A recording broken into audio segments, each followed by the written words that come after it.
about to give you 5 quick facts on Black history and Gullah Geechee people in my hometown. So right here, this is St. Simon's Island. And some interesting stuff about this is, one, if you ever heard of Igbo Landing, the Africans who flew back to Africa, this happened right here on St. Simon's Island.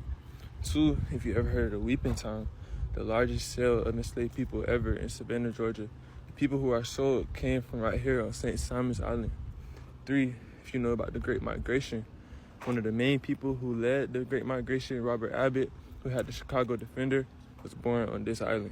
Over here is Jekyll Island. That's where the Wanderer landed. The Wanderer was the second to last slave ship to come into the United States and the last one to come into the Gullah Geechee Nation in like 1858, way after slavery was banned in terms of bringing new Africans into the United States.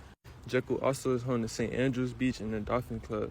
That was the only beach in all of Georgia that was open, publicly accessible to Black people during the segregation era, and it became a major spot for locals to come and enjoy the beach. Even if you lived on St. Simon's, you wasn't allowed to come to the beach if you was Black. You had to go all the way to Jekyll. That's my hometown over there, Brunswick. Brunswick is important because there was no wide-scale civil rights protests and riots and stuff in Brunswick. They had what was called a quiet conflict, where people like Mr.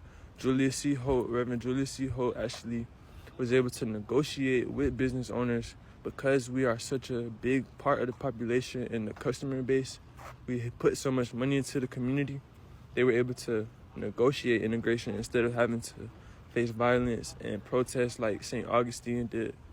And then one more for good luck, that bridge right there is actually the Sidney Lanier Bridge, and it's the longest bridge in Georgia over water. There is a bridge in Savannah that's a little bit longer, but no other bridge in Georgia goes over more water than this one. Thank you if you made it all the way to the end of the video. I'm Kamari, I'm an expert in this stuff. Like I said, I'm from right over there in Brunswick. I made a full guide with over 150 different places to learn and connect and experience with our culture. Click the link in my bio.